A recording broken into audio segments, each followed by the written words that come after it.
Bonjour à tous. Nous allons vous présenter l'apprentissage, au nom des chambres de métiers et de l'artisanat de région Grand Est.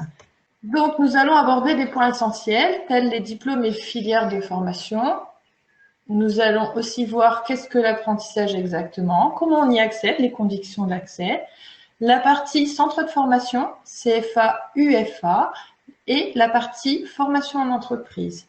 Et ensuite, nous ferons une synthèse point par point, comment accéder et décrocher un contrat d'apprentissage. Donc, tout d'abord, les filières et les diplômes de l'apprentissage. Plusieurs clés d'accès pour entrer en contrat d'apprentissage. Le plus bas niveau se fait dès une classe de troisième. Ensuite, on peut rentrer en apprentissage dès un bac ou sur des études post-bac. Attention, pour les jeunes qui seraient déjà détenteurs de diplôme, des aménagements et passerelles sont possibles. Donc, on peut passer, par exemple, d'une première année de lycée professionnel sur un contrat d'apprentissage ou des réductions de diplôme pour, par exemple, des jeunes titulaires de bac. Donc là, je vous ai mis un petit schéma de l'accès post-troisième. Donc, un jeune qui rentrerait et qui serait sorti d'une classe de troisième ou qui aurait 16 ans pourrait rentrer en apprentissage, donc sur premier niveau, soit un CAP ou un bac professionnel. Donc, je vous laisse visualiser quelques minutes le schéma, donc avec une première année, deuxième année CAP, ou une entrée sur un bac pro, donc avec possibilité de bac pro en 3 ans ou 2 ans, si le jeune est déjà titulaire d'un CAP. Nous avons ensuite mis un petit slide sur les accès post-bac, donc à partir du niveau 4. Donc, les candidats à l'apprentissage peuvent préparer des études telles donc sur les niveaux 3, DUT, BTS, BM, BMS, BTMS. Donc, avec cette année, bien sûr, une réforme sur le DUT qui devient le but. Et bien sûr, des diplômes tels que la licence, master et titre d'ingénieur. Donc, pour vous dire que l'apprentissage actuellement est très à la mode, très accessible et surtout sur les niveaux post-bac où là, on a vraiment une forte demande. Donc, et finalement, qu'est-ce que c'est l'apprentissage? Donc, ma collègue Francine Monget va vous présenter. Bonjour, je suis Francine Monget. Donc, l'apprentissage, ça permet d'accéder à une qualification professionnelle qui est sanctionnée par un diplôme ou un titre reconnu. Donc, c'est ce qu'on appelle la certification, donc inscrite au RNCP, c'est le répertoire national des certifications professionnelles. Donc, l'apprentissage, ça permet d'apprendre un métier tout en préparant un diplôme, donc avec une formation en alternance, c'est-à-dire il y a une partie entreprise et une partie en centre de formation. Donc en CFA ou en UFA. L'UFA, c'est, je dirais, une unité de formation apprentie. Donc ça se situe dans les lycées. Alors c'est effectivement l'alternance ouvre une véritable chance, une formation et un emploi et bien sûr un avenir. Alors, les conditions d'accès pour l'apprentissage, donc il faut avoir 15 ans révolus et être issu d'une classe de troisième achevée et avoir moins de 30 ans, donc 15 ans, moins de 30 ans, à l'exception des travailleurs handicapés qui, eux, n'ont pas de limite d'âge, donc pour la signature d'un contrat d'apprentissage, ou avoir minimum 16 ans dans l'année. Alors, trouver une entreprise, bien sûr, d'accueil pour une entrée permanente annuelle, par exemple en 2021. Alors, la prochaine rentrée se situe au moins pour la signature du contrat le 7 juillet 2021 pour les scolaires. Donc, l'entrée en CFA se fera un petit peu plus tard puisque c'est fin août, début septembre. Donc, la clé, bien sûr, de l'entrée, c'est de trouver une entreprise puisqu'on est bien sur formation entreprise. L'un ne va pas sans l'autre pour la signature du contrat d'apprentissage. Donc, les centres de formation, CFA ou UFA, donc un calendrier d'alternance propre à chaque centre de formation. Puisqu'on a le CFA du bâtiment, de l'industrie, le CFA Alméa Chalon, par exemple.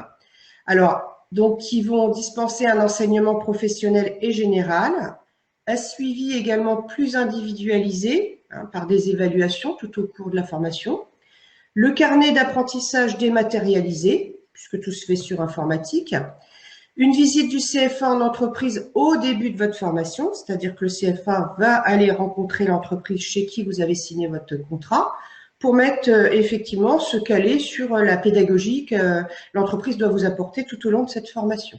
Pour les jeunes, c'est un vrai changement par rapport au collège, au lycée, puisqu'on n'est plus lycéen ni collégien, nous sommes salariés d'une entreprise. Et bien sûr, ces jeunes-là ont un contrat d'apprentissage, un contrat de travail qui s'appelle contrat de travail apprentissage. Et à l'issue de ce contrat, bien sûr, tous les mois, vous bénéficierez d'une rémunération par rapport à ce contrat. Alors, ce qui est important de savoir, c'est qu'il y a donc la formation en centre de formation et la formation en entreprise. Vous êtes en entreprise, vous êtes payé, vous êtes en centre de formation, vous êtes rémunéré également. Donc, vous avez les obligations, bien sûr, d'y aller, puisque l'entreprise vous rémunère. Si vous êtes absent, eh bien, toute absence devra être justifiée. Puisque vous êtes salarié de l'entreprise, vous n'êtes plus lycéen ni collégien. Donc, par divers documents officiels, par exemple, si vous êtes malade pour un arrêt de travail ou autres documents officiels qui attestent pourquoi vous n'êtes pas venu dans l'entreprise. Toujours pour le centre de formation. Donc, la formation, bien sûr, elle est très importante puisque l'un ne va pas sans l'autre. Vous avez obligation d'aller au CFA et en entreprise. Donc, certaines professions sont réglementées en vue d'une création, par exemple, d'entreprise. Par exemple, pour les coiffeurs, si vous voulez ouvrir un salon de coiffure, vous êtes obligé d'avoir votre brevet professionnel. Si vous n'avez que le CAP, vous ne pourrez exercer qu'à domicile. Donc, par exemple, pour le bâtiment aussi, vous ne pouvez pas ouvrir une entreprise si vous n'avez pas, par exemple, pour les électriciens, si vous n'êtes pas titulaire de votre diplôme d'électricité, vous ne pourrez pas créer votre entreprise. Donc, vraiment, c'est très, très encadré et très réglementé. Donc, l'apprentissage voie royale pour l'entrepreneuriat, hein, c'est ce que j'étais en train de vous expliquer, puisque effectivement, on démarre, par exemple, à partir de ces 15 ans révolus. On passe les étapes en alternance, CAP jusqu'au diplôme d'ingénieur. Et si on le souhaite, bien sûr, dans la foulée, on peut créer son entreprise. Donc, ça ouvre une perspective quand même très importante. Beaucoup d'artisans sont issus de l'apprentissage, il faut le savoir. Donc, ils ont été apprentis, aujourd'hui, ils sont chefs d'entreprise. Alors, il y a aussi la possibilité, je dirais, il y a une voie qui est intéressante aussi, donc les échanges avec d'autres pays via des programmes qui sont possibles, style Erasmus. Donc, on parlait effectivement contrat d'apprentissage, donc formation, entreprise, rémunération. Donc, les grilles de salaire concernant les salaires de l'apprentissage en fonction des conventions collectives et des secteurs d'activité, puisque bien sûr les salaires sont régentés par les différents organismes. Alors, par exemple, sur un barème général, quelqu'un, je vais vous donner un exemple, qui veut travailler, qui veut être fleuriste, qui démarque à 15 ans, première année, donc sa rémunération sera à 419,74 €. Ça, c'est ce que l'apprenti va toucher. Voilà. Et ainsi de suite pour les différents, je dirais, métiers et corps d'État. Donc, si vous avez des questions complémentaires, vous n'hésitez pas à nous joindre à la Chambre de métiers, on pourra vous donner un peu plus d'explications. Donc, vous voyez que les rémunérations sont quand même intéressantes. Dans le bâtiment, pour quelqu'un entre 26 et 30 ans, on est payé au SMIC. On suit une formation, on est en entreprise et on est payé au SMIC. Donc, je prends le relais pour la partie entreprise. Comment ça se passe? Donc, le jeune, il est en immersion dans l'entreprise. Il a un tuteur qui est chargé de sa formation, qui n'est pas toujours le chef d'entreprise, mais qui est un salarié qualifié avec les compétences vérifiées. Donc, c'est ce qu'on appelle le maître d'apprentissage. Donc, le maître d'apprentissage dans l'entreprise est le tuteur du jeune. Il est chargé donc du transfert du savoir-faire, des compétences, de l'ensemble des gestes qu'il va falloir acquérir pour apprendre le métier et pouvoir, on va dire, passer son examen. Donc, pour tout jeune qui veut rentrer en apprentissage, ça demande une certaine autonomie, une conscience professionnelle, puisque bien sûr, le milieu de l'entreprise, c'est pas du carré comme à l'école, j'allais dire. Le jeune va être en chantier avec des fois des horaires décalés. Je pense aussi à la boulangerie, on est en horaire décalé. Si une commande arrive un peu exceptionnelle, s'il était prévu de sortir à une certaine heure, peut-être la sortie sera repoussée. Un chantier pas encore fini avec des délais à respecter, voilà. Donc, et on est dans le milieu du salarié, de l'entreprise, donc avec des codes d'entreprise, des règlements intérieurs différents et des règles à respecter différentes de quand on était bien sûr scolarisé ou pour ceux qui ne sont pas scolarisés à la maison. Par contre, l'avantage et le gros point fort de l'apprentissage, vraiment, en matière de débouchés, une facilité d'insertion dans le milieu professionnel pour décrocher son premier emploi. C'est-à-dire que l'apprentissage est valorisé en première expérience et donc sur un CV fait partie d'un premier emploi. Et c'est-à-dire qu'on ne démarre pas à zéro. Quand on recherche son premier emploi, on a déjà une vraie expérience professionnelle en tant qu'apprenti. Donc, je vous ai mis quelques statistiques sur l'accès à l'emploi quant à des jeunes diplômés de l'apprentissage. Donc, on voit par exemple sur un BP boucher qui a un niveau bac, niveau 4, que 9 apprenants sur 10 trouvent un emploi dans les quelques mois de leur sortie apprenti. Donc pour beaucoup d'apprentis aussi, certains sont gardés dès l'issue de leur formation dans les entreprises, c'est-à-dire que les entreprises forment leurs futurs collaborateurs. On a aussi un exemple sur un DUT génie mécanique, donc futur but, où 7 apprenants sur 10 trouvent un emploi. Voilà. Donc maintenant, bienvenue dans le monde de l'apprentissage. Qu'est-ce qui va changer? Eh bien, le jeune, donc le début de la formation va être possible à partir du 7 juillet, on l'a dit, pour les scolaires. Pour les plus jeunes qui n'auront que 15 ans dans l'année en cours, donc s'ils sont surtout de la fin de l'année, pour les plus jeunes, ils ne pourront commencer leur apprentissage que le lendemain de leur anniversaire. Donc un jeune qui serait né le 2 décembre et qui n'aura 15 ans que le 2 décembre de la fin de l'année pourra commencer son apprentissage le 3 décembre. Ce qui change, eh bien, un contrat de travail, une rémunération. Notre jeune qui était scolaire ou qui était demandeur d'emploi devient salarié. Important, il est toujours prévu au contrat d'apprentissage une période d'essai de 45 jours entreprise, donc qui n'inclut pas les jours CFA. Donc ça veut dire que bien sûr, chaque jour que le jeune travaillera lui sera payé et rémunéré. Mais maximum dans les 45 jours, l'une ou l'autre partie, c'est-à-dire le jeune et la famille ou l'entreprise, peuvent mettre fin au contrat. Donc, c'est ce qu'on appelle la période d'essai sans motif. Cependant, il faudra produire un écrit. Ce qui change pour les scolaires, donc qui avaient l'habitude des vacances scolaires, vous n'aurez plus les vacances scolaires, mais à la place ce qu'on appelle des congés payés. Donc, en général, qui, on va dire, se chiffre à peu près 5 semaines de congés par an, mais que quand le jeune est en vacances, il a un maintien de sa rémunération. Et bien sûr, important, donc toute absence, donc là, on va vous être redevable à votre entreprise qui va effectuer en fin de mois votre bulletin de paye et votre rémunération.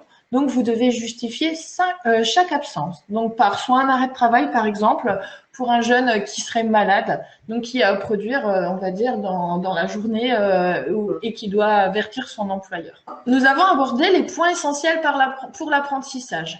Maintenant, nous allons vous donner chronologiquement, à partir d'aujourd'hui, comment on fait pour entrer en apprentissage. Quelles sont les étapes, étape par étape, qu'est-ce qu'on doit franchir pour entrer en apprentissage. Première chose, pour entrer en apprentissage, eh bien, il faut avoir validé son projet professionnel. Qu'est-ce que c'est valider? Ça veut dire vérifier que l'idée ou le projet qu'on a dans sa tête à se dire, tiens, j'aimerais être fleuriste, j'aimerais être dans la maintenance informatique ou dans l'industrie. Est-ce que sur le terrain, ça me correspond bien et est-ce que l'image que j'avais va correspondre vraiment sur les idées correspondent à la réalité du métier? Donc, ça passe par la validation par un stage en entreprise. Donc, cette année, avec la Covid, ça n'a pas été évident pour tout le monde de pouvoir mettre en place des stages, notamment aux établissements scolaires avec, je pense, à beaucoup de stages annulés, les dates de vacances décalées, ça a un peu perturbé, mais on a des outils qui sont en place. Donc, si je suis scolarisée, l'établissement scolaire, si le stage doit être fait pendant les heures, en tout cas où je dois être à l'école, c'est l'établissement scolaire qui peut mettre en place des conventions de stage. Quand le jeune est scolarisé, mais que ce sont les vacances scolaires, je pense aux prochaines vacances qui arrivent en juillet-août, le jeune peut quand même faire un stage en entreprise avec des conventions de la Chambre de métier et de l'artisanat de région Grand Est ou avec les conventions de stage de la Chambre de commerce et de l'industrie. Voilà, la condition, bien sûr, c'est que l'entreprise soit ressortissante d'un des deux consulaires et que le stage se fasse pendant les vacances. Donc, le jeune a droit à un maximum 35 heures par entreprise d'immersion. Si je suis un jeune qui ne suis pas scolarisé, eh bien, nos partenaires de l'insertion ont des outils pour que le jeune puisse faire une immersion en entreprise. Je pense à la PMSMP, qui est une période en milieu professionnel, qui peut être un stage de 15 jours à 30 jours. Voilà, donc se rapprocher de nos partenaires comme Pôle emploi, la mission locale et d'autres. Voilà, une fois que vous avez fait votre immersion, que vous êtes bien sûr et vous vous dites, ça y est, c'est vraiment le métier de mes rêves, je voudrais faire ça.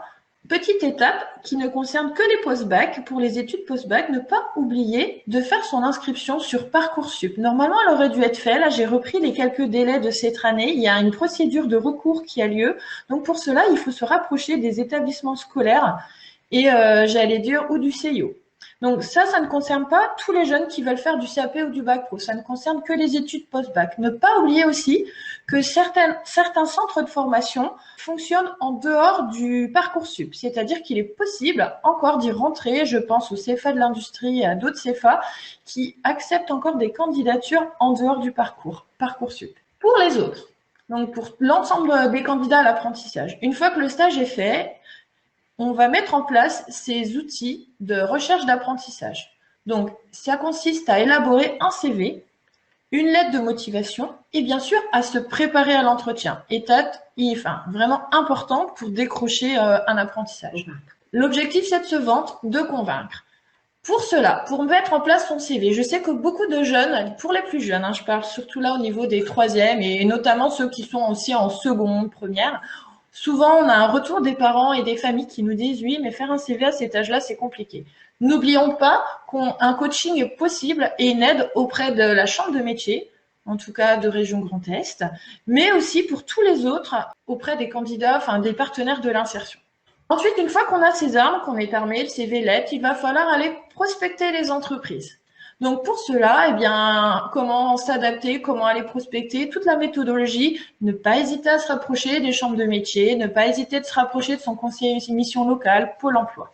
Ensuite, c'est le nerf de la guerre, où trouver les offres d'apprentissage. Alors, il y a un site régional qui s'appelle apprentissagegrandest.fr qui est prévu à cet effet sur notre belle région où vous pouvez trouver un maximum d'offres. Et bien sûr, donc, il y a beaucoup d'offres qui ne sont pas forcément encore diffusées aussi sur les sites officiels. Donc, se rapprocher aussi de chaque centre de formation, des consulaires, et puis ne pas oublier tous nos outils qu'on a à disposition, tels les réseaux sociaux. Suite à un stage qu'on aurait fait aussi, demander à l'entreprise si ça s'est bien passé, si elle veut nous prendre, tous les partenaires de l'insertion, Pôle emploi. Voilà, il faut se servir de ces acquis et ne pas hésiter à nous de vendre notre candidature. Une fois l'offre décrochée, l'entreprise qui s'intéresse à votre profil va vous proposer un entretien de motivation, donc je vous ai dit qu'il se prépare. Et suite à cela, si c'est convaincant, vous allez décrocher une immersion, un stage ou ce qu'on appelle un essai professionnel. Donc l'essai professionnel ou le stage, sur celui-là, ça va permettre sur les échanges que vous avez eus lors de l'entretien, de vérifier sur le terrain si ce que vous avez dit correspond à la réalité, c'est-à-dire que vous êtes bien ponctuel, que vous vous investissez, que vous êtes motivé, que vous avez un savoir-être en entreprise, savoir utiliser ses EPI, ses tenues, les outils de sécurité, ce qu'on vous demande, mettre des harnais si je suis en couverture, tout ça, voir si vous respectez bien les consignes. Si tout se passe bien, normalement, l'entreprise devrait vous proposer le contrat. Donc là, ça va être un petit peu la partie cachée de ce que vous ne voyez pas en tant que candidat à l'apprentissage, c'est-à-dire qu'une fois que l'entreprise prend sa décision, vous lui donnez le relais, c'est lui qui va procéder à l'embauche et qui va formaliser. Donc, pour les formalités à l'apprentissage, tout d'abord, avant de démarrer son contrat d'apprentissage, il y a certaines obligations à partir d'un certain âge. Donc, pour les apprentis mineurs, impérativement, passer une visite médicale d'embauche dans un organisme agréé professionnel. Vous n'allez pas chez votre médecin traitant pour qu'il vous établisse votre visite d'embauche. Pour les apprentis majeurs, la visite médicale peut être effectuée dans les 2 mois qui suivent la signature du contrat. De plus, il devrait être également pratiqué pour tout apprenti avant l'embauche si l'apprenti est reconnu travailleur handicapé. L'apprenti effectue des travaux dangereux comportant des exigences ou des risques déterminés. Tout ça, c'est régi par le Code du travail et donc ça fait partie des impératifs concernant la visite médicale professionnelle. Alors, mise en place du contrat d'apprentissage. Donc, une fois qu'on a trouvé son maître d'apprentissage, il faut formaliser et mettre en place un contrat d'apprentissage. Donc ça, c'est pas forcément la partie que vous allez voir tout de suite, vous la verrez à la signature, puisqu'on va vous demander de le signer. Donc la rédaction de votre contrat, bien sûr, la transmission de votre contrat pour la validation de votre inscription dans les CFA ou les UFA, la convention de formation, bien sûr, et les opérateurs de compétences qui vont établir tout ça. Tout ça, donc la rentrée des CFA. Donc une fois que votre contrat est transmis directement au CFA, l'inscription se met en place. Vous allez donc recevoir la liste des documents à vous fournir pour pouvoir effectuer cette formation. Et puis la notice d'information concernant comment ça s'articule dans les CFA. Donc bénéficier d'un accompagnement Donc, effectivement, on vous a résumé tout ça rapidement. Donc, si vous avez besoin d'informations complémentaires, bien sûr, vous pouvez nous contacter au niveau de la Chambre de métier et de l'artisanat en région Grand Est. Donc, vous avez les coordonnées, donc cad@crma-grandest.fr. Donc, également d'autres dispositifs, l'école de la deuxième chance, la promo 16-18 pour la FPOP pour les préapprentis, aussi préapprentissage, Pôle emploi, mission locale, CIO, etc. Il y a beaucoup de partenaires. Donc, n'hésitez pas à revenir vers nous si vous le souhaitez. Tout est mis en place pour accompagner et permettre aux jeunes d'accéder au contrat d'apprentissage. Ma collègue Francine Monget vous l'a dit, n'hésitez pas à nous contacter. Pour tous les jeunes qui ne seraient pas scolarisés, qui n'auraient pas donc le bénéfice, tous les dispositifs qu'elle a cités, donc la Chambre de métier peut vous aider, mais directement auprès des structures comme l'AFPA. Je pense aussi au CFA du bâtiment du Grand Est qui a mis en place une prépa apprentissage, le CFA Pasteur sur Bethany. Voilà, beaucoup de CFA mettent en place des prépas apprentissage et beaucoup de dispositifs mis en place pour favoriser l'insertion des jeunes en apprentissage. Tout est prévu. Au niveau de l'école, je le répète, les rentrées CFA sont prévues souvent en fin août, début septembre et s'échelonnent jusque fin décembre. À bientôt, au revoir.